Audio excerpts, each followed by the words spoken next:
Okay, serious talk here. I want to come to you guys once again about burnout. Starting this new year, we need to get serious about it. You know, we tend to think about it as an individual problem, and yes, it can be, but when you're at work, it really is a workplace problem.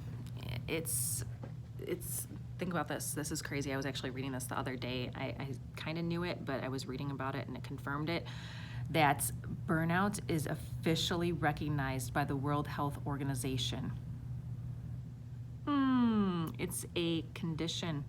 It is a serious condition, and as leaders, that means it's your responsibility now in your companies, whether you own a business or you're running a corporation, to build a burnout strategy for your team, your employees, yourself, right?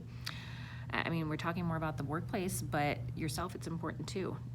This is something I actually did not know, and you may not know either, but the term burnout actually originated in the 1970s. So for the past 50 years, whoa, 50 years, that's crazy to say, the medical community actually argued about how to define it. Think about that. How do you really define burnout, right? And actually this past year, the World Health Organization actually included burnout in its internal classification of diseases. That's crazy, people. I mean, come on. Are we really working ourselves so hard that we create a disease because we can't create processes, procedures, manage ourselves, our teams? I mean, come on. It's a medical phenomenon that can be solved easily too. Stanford researchers, I was reading too, actually let me pull it up so I make sure I have the right data here, have looked into how workplace stress affects healthcare costs and mortality. I mean, think about that. I mean, you die or you get sick from something that happens in the workplace, such as stress or burnout. That's crazy. And it led to actually spending $190 billion, which is, it but it was looking at 120,000 deaths each year from burnout, people. Something that is fully preventable. You know, worldwide, there's this makes me sick to my stomach, but I've been through it, 615 million people suffer from depression and anxiety.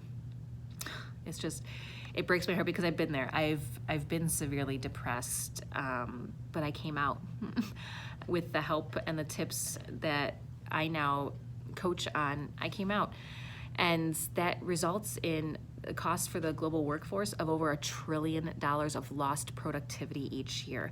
What can be done with $1 trillion in terms of productivity at your workplace? Think about that. I mean, shoot, right? There's passion-driven people and caregiving roles such as doctors and nurses that are the most susceptible to burnout, and we're not addressing it. We're just talking about it, right? You can talk about it, but we're not actually taking care of it, right? And it's crazy that in women, it's 130% higher. Oh, that can lead to death from burnout.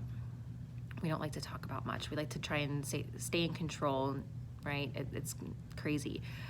So let's work together. Let's take care of this, people. Let's reduce that percentage, that number of people that are dealing with burnout and depression and anxiety, because that's not how you live a life, right? That's not how I want to live my life. When I was in it, I hated life. I did, and I don't want anyone else to go through that. You know, some of the top reasons, because we're talking about the workplace, for burnout, that people experience burnout is, one, they get unfair treatment at work. How many of you have been there? I've been there. I worked in a male-dominated fields for years.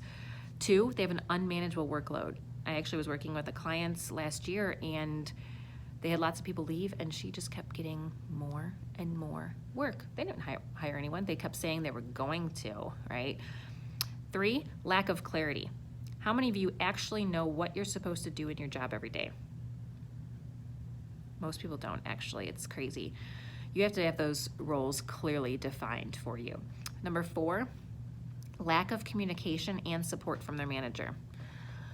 I've been grateful enough over the years that I've had amazing mentors and managers. They have supported me, they have clearly communicated, and I don't even know how I would get through work each day if I didn't have that in my life. So if you don't have that, that can definitely lead to your burnout, right?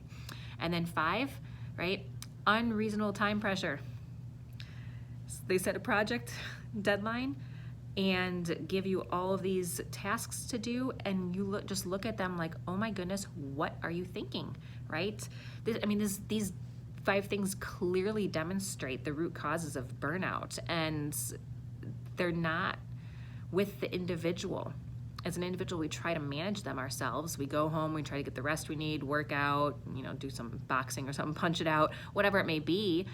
But if we can, as leaders of organizations and of businesses, take that upon ourselves to create a burnout strategy and reduce those 5 things to help our teams out, our people out, oh man, it would just be an amazing world. So let's work together. Contact me, DM me if you want assistance, tips, tricks on that. I have a couple of strategy sessions open. If you have like one-off problems here, go ahead and reach out to me so we can schedule that. I'm so excited to be able to share this content and even more about burnout and what we can do to overcome it in the workplace here.